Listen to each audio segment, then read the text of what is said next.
And we are live once again. Good afternoon, everyone. Facebook community.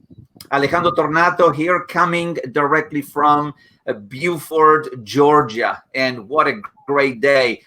By the way, happy Friday to all of you. And welcome to another brand new episode of Alejandro and Bob Unplugged. Alejandro and Bob Unplugged. And there is an Alejandro, and you might be wondering, where is Bob? Well, let me bring Bob into the picture right now. There he is. How are you doing, Bob? Hey, I'm doing well today, and I'm actually outside, and I apologize for the breeze, but then again, I don't apologize for the breeze because I'm coming to you from beautiful and sunny Bermuda today, and I thought that I would, because we're unplugged, I thought I would just let whatever happens out here. There's people going back and forth, and there's people kind of running around in training. I'm not sure what they're in training for, but it's important to train for something, because if you're going to do something, you kind of need to train.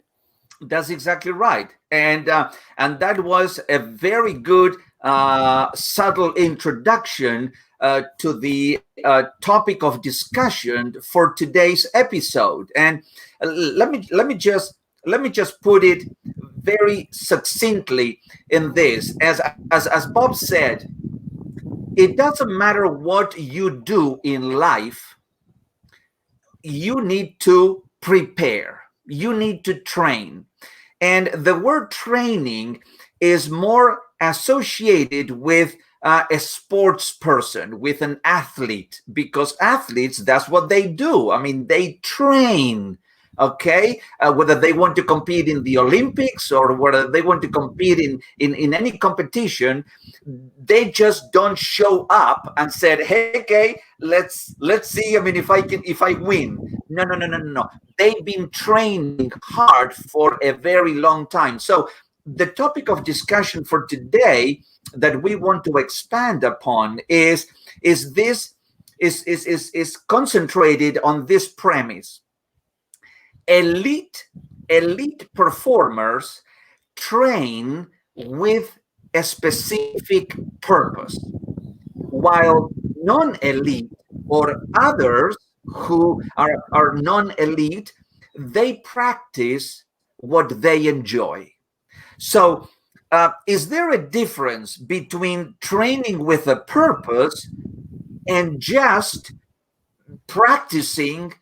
Let's say if you enjoy basketball, you just practice and you play basketball, but that's not the same as training with a purpose if you want to be a Michael Jordan. I mean, there's a difference. I mean, is that correct, Bob? Well, I have to start off with the fact that I'm outside right now, and I have been training my hair for I can't tell you how long, and it is not obeying me, because I've trained pet dogs, I've even trained pet cats, and even a pet cat has learned to obey. But my hair is Just leave your hair alone. Just get on okay. with it. But the other thing I need to bring to the point is that while you were doing the introduction, it occurred to me, because of course we're unplugged and we don't rehearse what we're going to say. And I hope that people believe us, because they would never believe us based on the way that we interact. They think we've put so many hours of preparation, but we've trained for this moment. We've trained for this moment. It occurred to me that I went to kindergarten, Mhm. and they must have been training me to go on to the next grade and the next grade and the next grade. And then suddenly I was out of elementary school and I was able to go to the next level, which was junior high school. And there were things in there and then eventually I got to high school, which I guess all of that schooling was in preparation to train me for what was coming next, which was college. And then there was training in there where I was taking military training for the expectation that I was going to get commissioned into the military as a Mm. result. So I don't know if everybody, although it's not a bad thing necessarily to strive to want to be a Michael Jordan, but everybody needs to train and prepare themselves. Be all you can be. That's exactly right. Now, um, uh, I want us to cover this. I was doing a little bit of preparation. I mean, before this session, and I came about five, and these are not exhaustive, but I came about five principles of elite performance. Five principles of elite performance. So if you want to be an elite performer in a sport, or playing an instrument, or as an entrepreneur, as a business owner, um, in any area of life that you choose, I mean, we need to follow these five principles, and they're not in any order, but let me just mention what they are. The first principle is physical. The second principle is technical. Okay. The third is tactical. The fourth is theoretical. And the fifth is psychological. Now, um, uh, in anything that you do, I think that the first thing that you need to pay attention to is the physical aspect, because you won't be able to become an elite performer in anything if you are sick or if you are dead.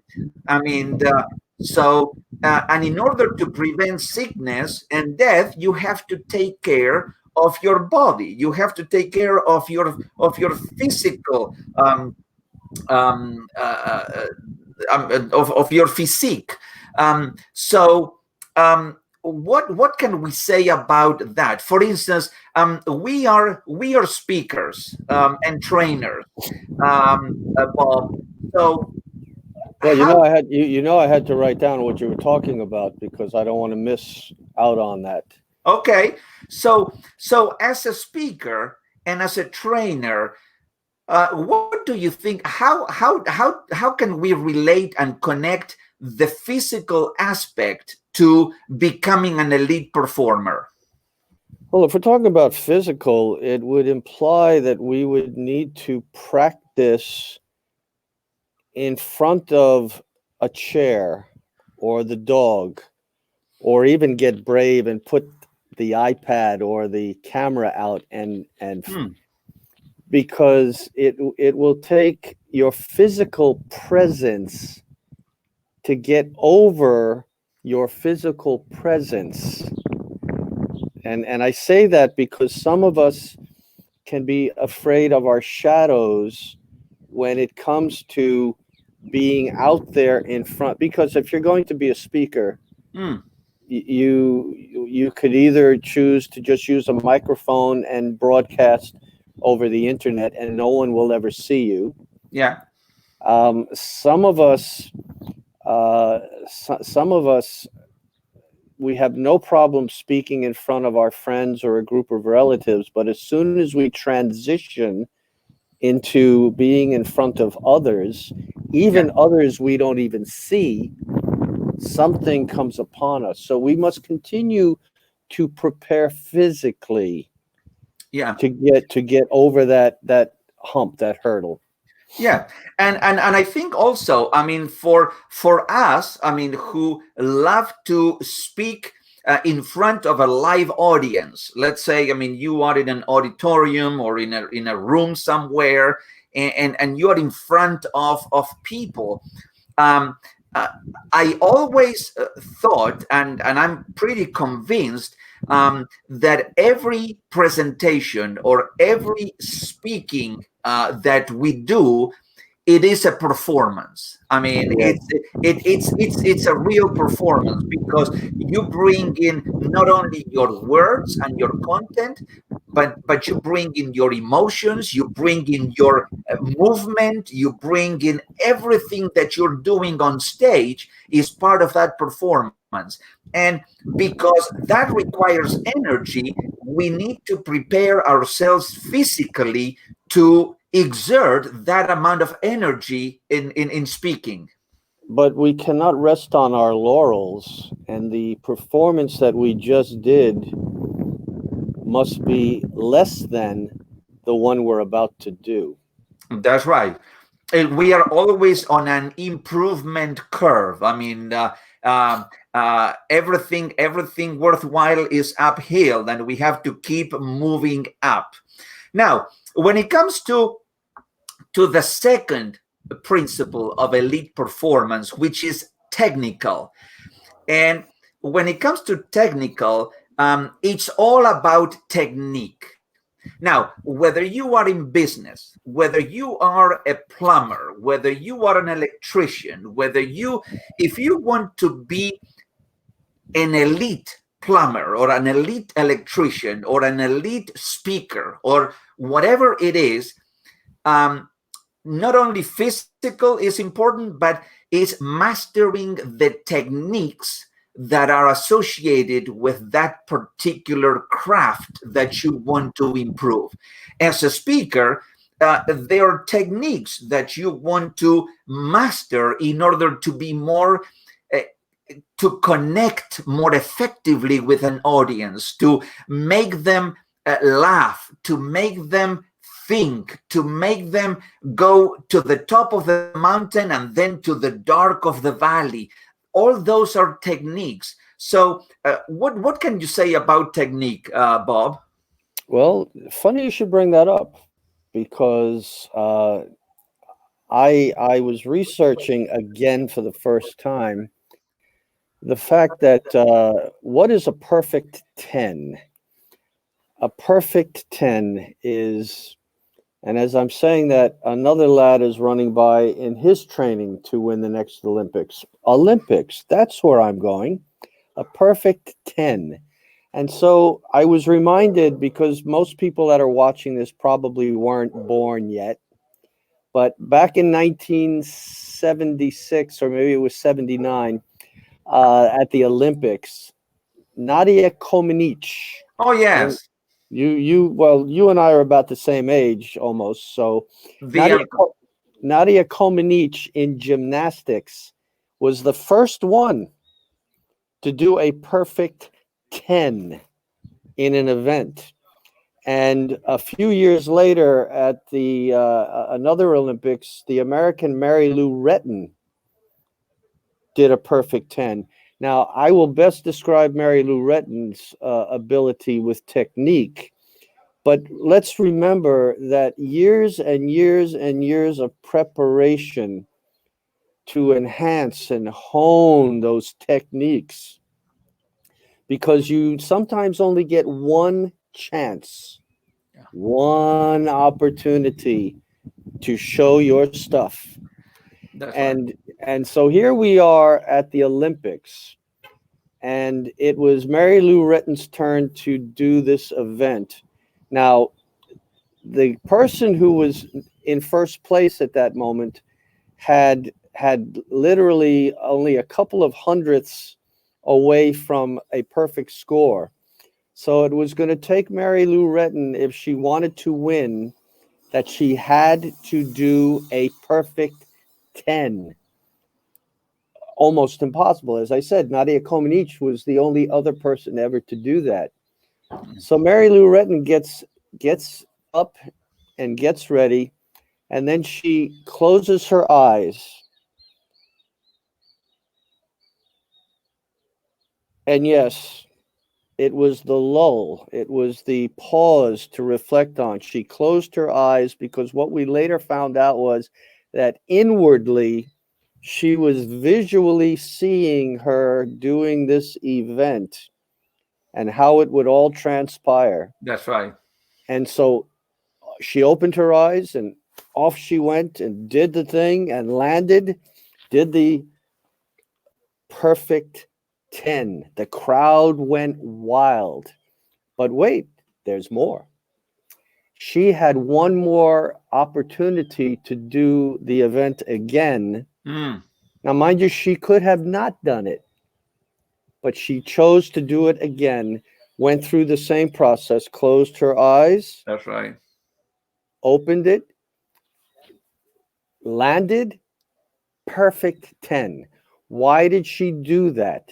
She did that to show that it wasn't a fluke that she was able to do that. And that That's right. had a lot to do with the development of the skill and technique.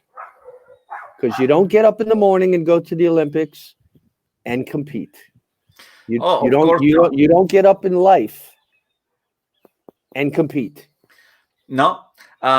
If we want to do great things, if we want to be elite performers, I think, and this is not something that we're going to be talking about today, but I think that is pretty tight. I mean, to what Malcolm Gladwell, I mean, talks about the 10,000 hours. I mean, if you really want to uh, get to the level of greatness in whatever you do, you need to put the time and the 10,000 hours in order to be really on top of your game. Now, the third principle is tactical.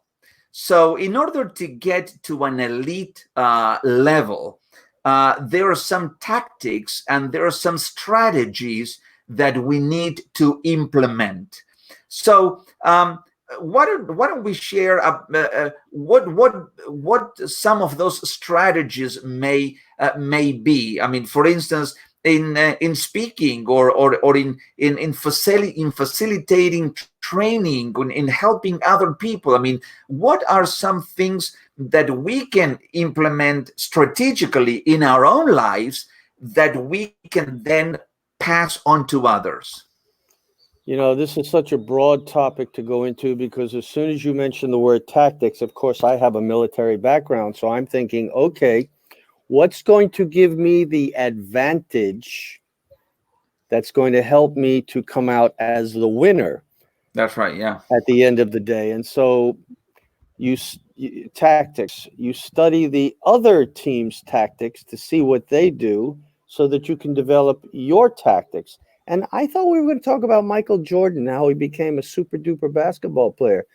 The tactics must come into play here too, because he learned to have fake moves. He learned to make people think if he was going to dribble right, he might go left, although he might go right. He learned that maybe he wasn't going to dribble, but he was going to cause the person to think he was dribbling, stop short, and take a shot. Again, this goes back to practice. That's right. You don't go into battle without rehearsing. Yeah. And the other thing I need to mention while we're on this topic, because we're talking about perfect tens, and some of our viewers may be saying, well, that's all right for others. That's not for me. Why wouldn't you want to be the perfect 10? That's right. Why? And I think that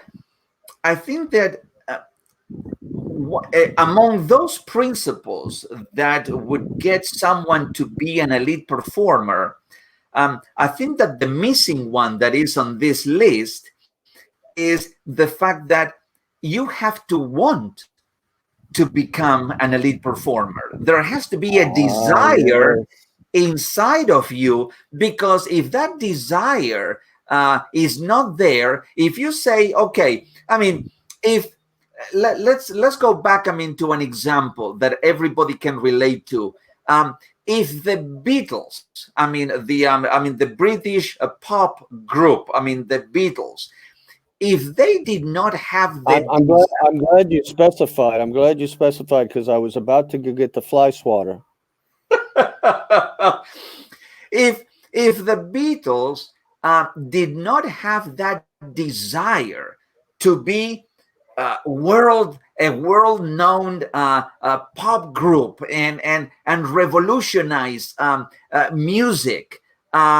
They would not. So before all the practice, before all the techniques, before all the tactics and strategies, there was a desire to become what they eventually became. And I think that it's applicable to every single person. There has to be, as Napoleon Hill would say in Think and Grow Rich, there has to be a burning desire that you want whatever it is, and you want that to become, you want to become an elite performer in that. But let's let me throw back to you number 4 of the principles, and that is theoretical. And when it comes to theoretical, is understanding the game.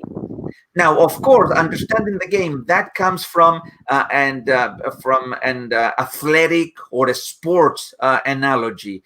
But even as a speaker, if you want to become an elite performer, you have to understand the game of speaking. Correct? Yeah, I mean, you can't become a good piano player. Well, you can, but you could become an even better piano player by studying theory. You need to know the theory of music. That's right. You can't become a good speaker or trainer or coach without studying the theory. That's right. And we could take and stretch that word out and call it a theorem, because you can take Maxwell, you can take Napoleon Hill, you can take Les Brown, you can take all the greats, and Mm-hmm. they've all written their practicums, which in the beginning may have been theory, but by their putting it into use, that theory became reality. That's Again, right. Michael Jordan's on the basketball floor. Sure. I don't know of any professional major athlete that doesn't spend hours upon hours of watching the game films Yes. and That's right. and the notes from the scouts telling them what to anticipate, because this all ties in with what you're talking about. And it reminded me also, as you were explaining that, the great words of wisdom by Scott Fay. What do Mm. you want? What do you really, really want? I don't know how many of us can get up after just being born and saying, I aspire to be, but we're taught to dream. We're taught to dream at an early age, and then we're taught when we get a little older to get serious. And I don't know why we teach that, because we need to continue to dream and let that theory percolate. I can't remember who it was that said this, but he basically said, you gotta wanna, not want. You gotta wanna want what it is that you want to do and become, and put all of that into use. Well, I mean, it's you mentioned Les Brown. I mean, and the signature speech of Les Brown. I mean, you got to be hungry. You Hungry got to pig. be hungry with it. Okay, there has to be that hunger from inside.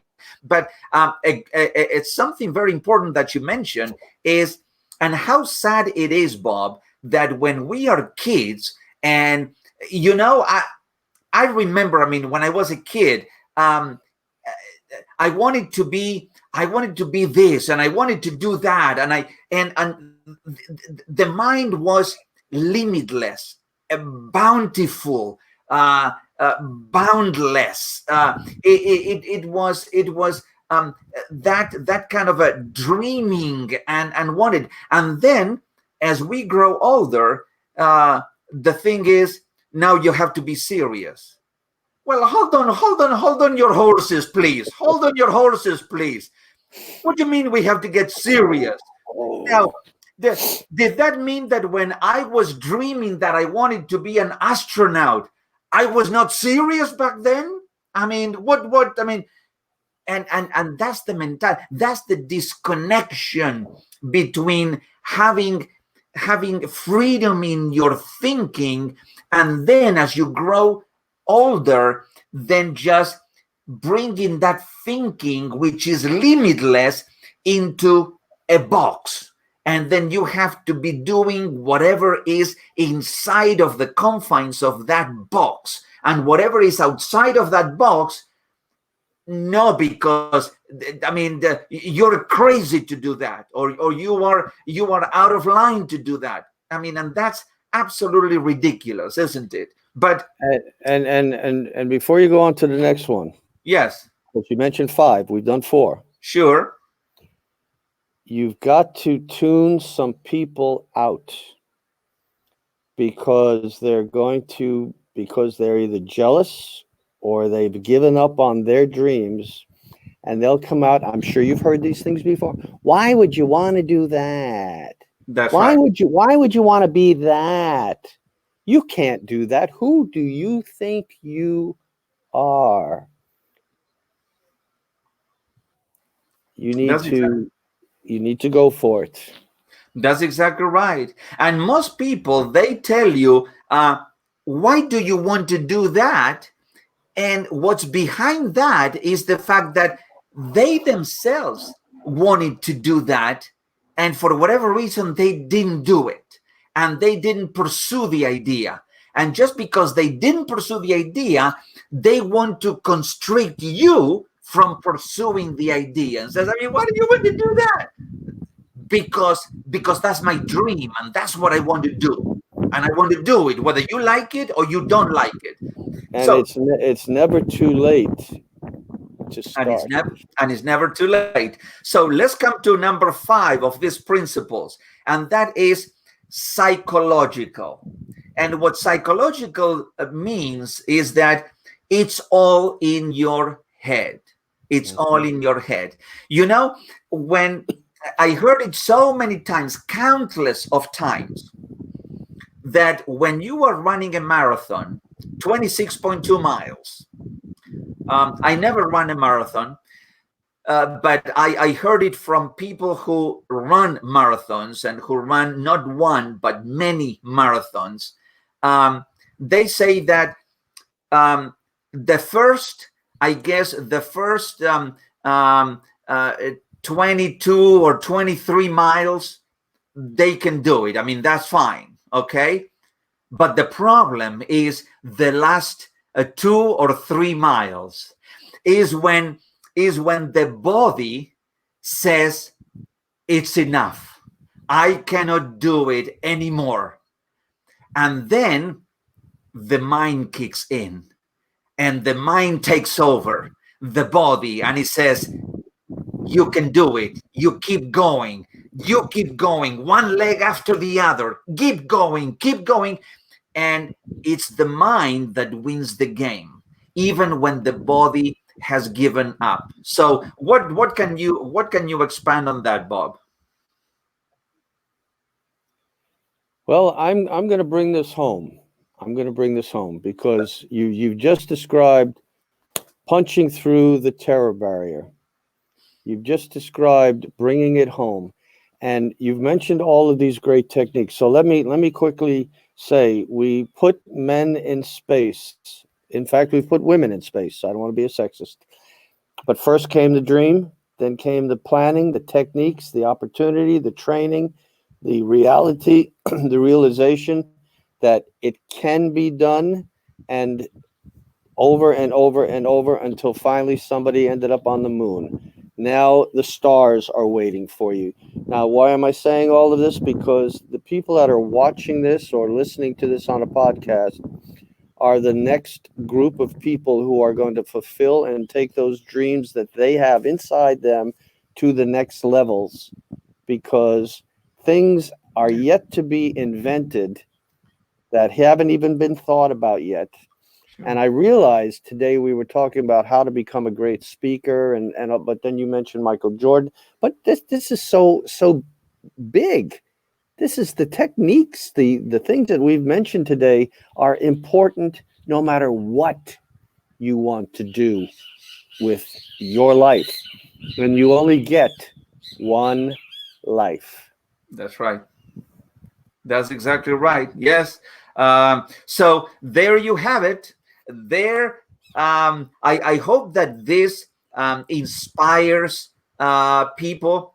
And I say inspire and not motivate, because motivation. I cannot, and we. I mean, we as a collaborative team, we cannot motivate anybody to do anything. Motivation has to be birthed from you, from your inside. Okay, you have to be motivated to do it. But what we can certainly do is we can begin to seed um, a seed of inspiration. We can inspire you to achieve greater heights in your life. And if you want to, if you have a dream, if you have a goal, if you have a passion to do something, whether it be painting, doing crochet, sewing, whatever it may be, okay, if you want to be an elite performer in that,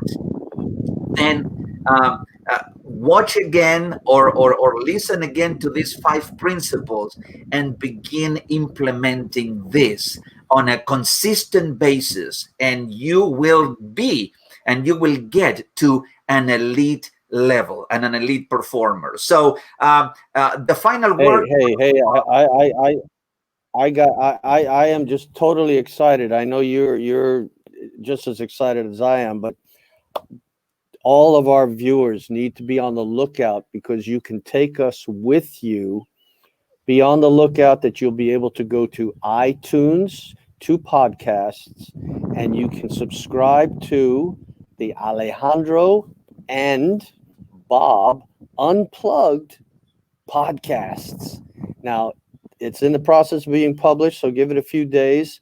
But depending upon when you're watching this, you may be able to go to iTunes right away. We'll be there. You can take us with you wherever you go, and share with some other people too, because maybe you know somebody that knows somebody that needs this inspiration that we Yeah. have spoken to today.